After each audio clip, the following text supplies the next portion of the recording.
Graça e paz, igreja. Amém? Glória a Deus. Quantos estão felizes aí com Jesus?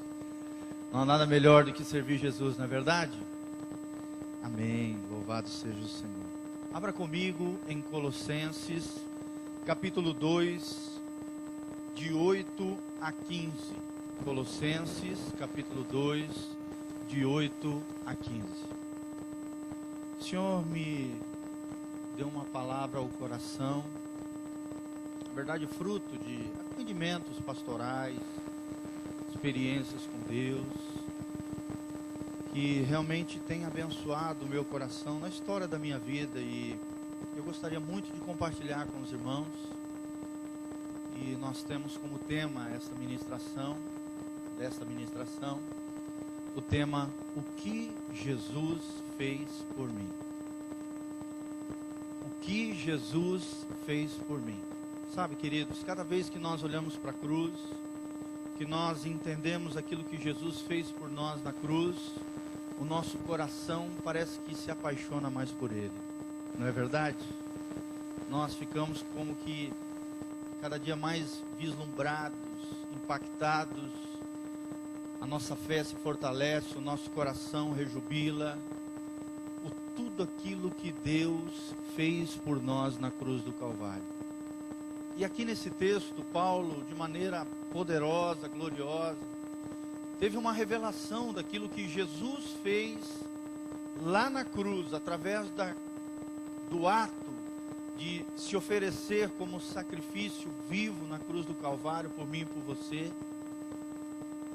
Deus fez uma série de coisas com relação à nossa vida espiritual, com relação à nossa posição ao coração de Deus, com relação a demônios, a Satanás, a tudo aquilo que fizemos, deixamos de fazer, e aquilo que Jesus fez por nós na cruz do Calvário. Por isso é muito importante, amados, nós entendermos o triunfo de Cristo na cruz, porque o triunfo de Cristo na cruz é o nosso triunfo, amém? Ali ele venceu Satanás, ali ele venceu os demônios. Onde Satanás achou que havia vencido, na verdade ele foi derrotado ali. Aonde parecia ser, o culminar da vitória do pecado sobre a humanidade, pelo contrário, ali foi o triunfo de Cristo sobre o pecado, e o nosso triunfo também sobre os nossos pecados, amém? Então é muito importante nós estudarmos sobre a salvação, sobre a obra expiatória de Cristo Jesus, sobre tudo aquilo que Jesus fez por mim e por você. Porque cada vez que temos esse vislumbre, essa visão do sacrifício de Jesus, nós temos uma visão maravilhosa do amor de Deus, amém? E é sobre isso que nós vamos falar, sobre os nossos pecados, as nossas ofensas com relação a Deus, e tudo aquilo que Jesus fez para dar uma nova oportunidade, uma nova vida para todos aqueles que creem no seu nome. Tudo isso que eu vou falar é para aqueles que têm uma aliança com Jesus, para aqueles que estão caminhando com Deus em arrependimento, em temor do Senhor, debaixo da graça do Senhor. Então eu gostaria que você prestasse bastante atenção. Uma das coisas também que vou falar é uma lista de pecados que nós fizemos na história da nossa vida, que eu uso dentro do gabinete pastoral, porque muitas vezes chega pessoas ali, sentam comigo, conversam, os demais pastores também, só que talvez respondem de uma outra maneira. As pessoas parecem que sentem que são boas, que não precisam de Deus, que não precisam de Jesus, que está tudo ok. Às vezes ainda fala, né, eu não fumo, não bebo, não faço mal para ninguém.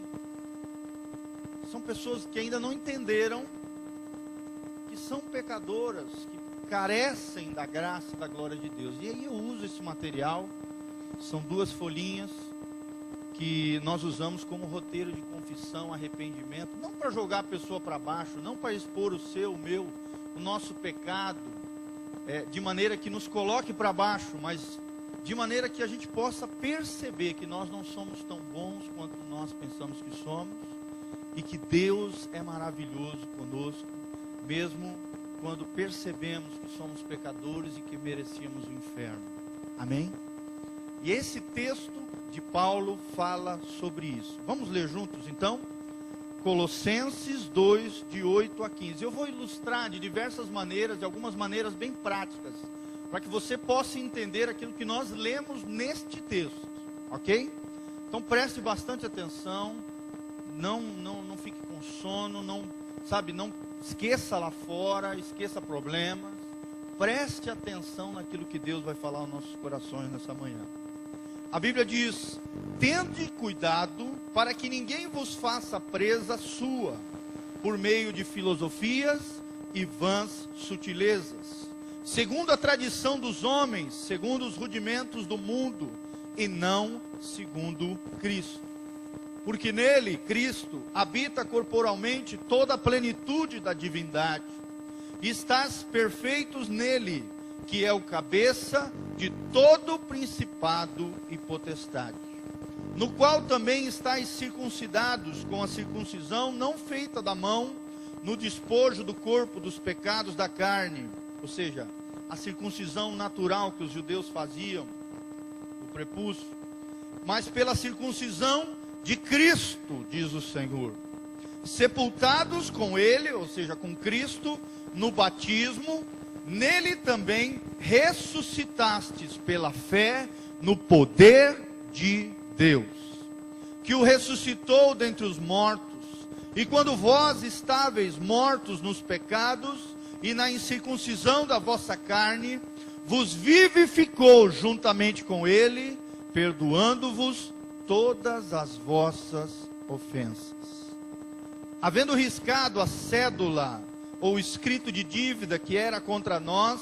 nas suas ordenanças, a qual de alguma maneira nos era contrária ou era contra nós, ele a tirou do meio de nós, cravando-a na cruz, e despojando os principados e potestades, se referindo a demônios, os expôs publicamente, e deles triunfou em si mesmo.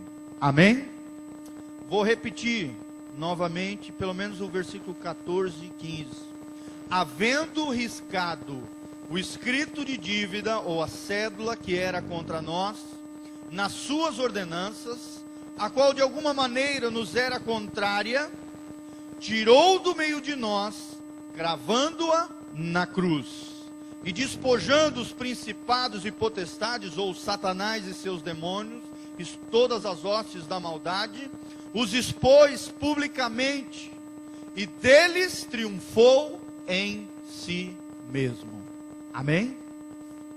Então aqui fala, querido, de tudo aquilo que Jesus fez por mim e por você na cruz do Calvário. É como se Paulo fosse arrebatado, e provavelmente foi uma coisa gloriosa, cheio do Espírito Santo, ele tivesse um vislumbre de tudo aquilo que aconteceu no mundo espiritual, no momento em que Cristo morreu naquela cruz.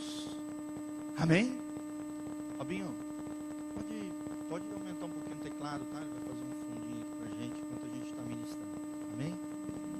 Isso aí.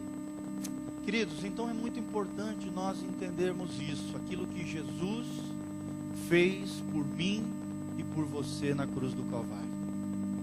Será que nós entendemos aquilo que Jesus fez por nós na cruz do Calvário? Eu vou enumerar 8 coisas que Jesus fez de maneira bem prática, que esse texto fala para nós que Jesus fez na cruz do Calvário, e que Paulo viu. O grande apóstolo Paulo, que era um homem de Deus, cheio do Espírito Santo, ele teve um vislumbre daquilo que aconteceu no céu e na terra, com relação a nós, os nossos pecados e a obra de Jesus na cruz do Calvário. Foi isso, querido, que Jesus fez por mim e por você na cruz do Calvário, e é necessário que nós entendamos isso. Amém? Porque quando entendemos isso, a majestade, a glória de Jesus, nós ficamos impactados com o amor de Deus, e esse amor é derramado nos nossos corações, e isso alimenta a nossa fé, alimenta a chama do Evangelho no nosso coração, quando reconhecemos as nossas falhas, o quão pecadores somos, e o quão grande foi o amor de Deus revelado na cruz do Calvário. Amém, amados? Então preste atenção, a primeira coisa que nós precisamos entender que o texto nos fala, é que nós estávamos mortos nos nossos pecados.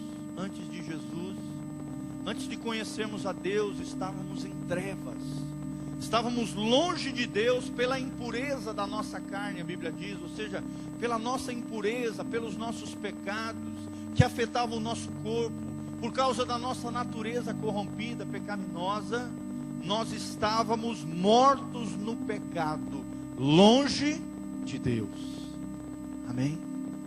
Era o seu estado, antes de Deus. É como se você arrancasse um pedaço de um galho de uma árvore linda e frondosa, verde, maravilhosa.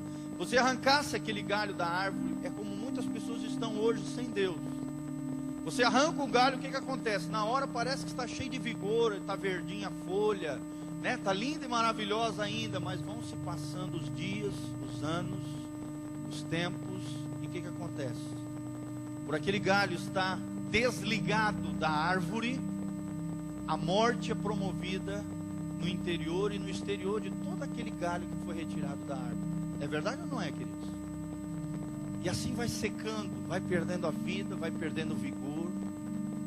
Por quê? Pelo simples fato do galho estar desconectado com a árvore. Porque é da árvore que flui a seiva elaborada, a seiva bruta, os nutrientes necessários, o alimento, o vigor, a vida, a força, vem da árvore. E assim é a pessoa quando está debaixo do pecado. Ela acha que está bem, ela acha que é livre, ela acha que consegue tudo, que pode tudo, que é cheia de vida. Mas na verdade ela está morta, debaixo das ofensas e debaixo do pecado. Mas a Bíblia diz que Deus não nos deixou desta maneira. Amém? Através da fé em Jesus, no dia em que nós nos convertemos, que nós entregamos, abrimos a nossa vida, o nosso coração para Jesus, a Bíblia diz que nós fomos vivificados com Cristo. Em outras palavras, a vida de Cristo entrou em nós. E Paulo fala em outro texto, ele diz: a vida de Cristo em nós, Cristo em mim, a esperança da glória. Amém?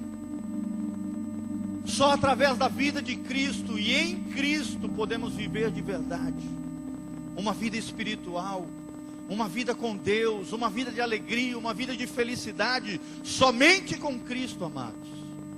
Sem Cristo estamos mortos nos nossos pecados, nos nossos delitos. Mas a Bíblia diz que Deus nos deu vida juntamente com Ele.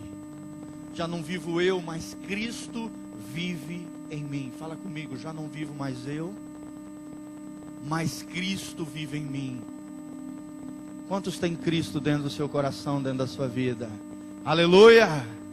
É Cristo vivendo em você. É Cristo quem te modifica a cada dia, pelo poder do seu Espírito. A Bíblia diz: nós somos modificados dia a dia, transformados de glória em glória, pelo poder do seu Espírito. É Cristo em mim, a esperança da glória eterna. De experimentarmos a glória de Deus, a vida de Deus, a graça de Deus. Nós fomos vivificados com Cristo, da morte para a vida. Da morte para a vida, da morte nos pecados, delitos e ofensas, para a vida com Deus e em Deus. Cristo em mim, a esperança da glória. Amém?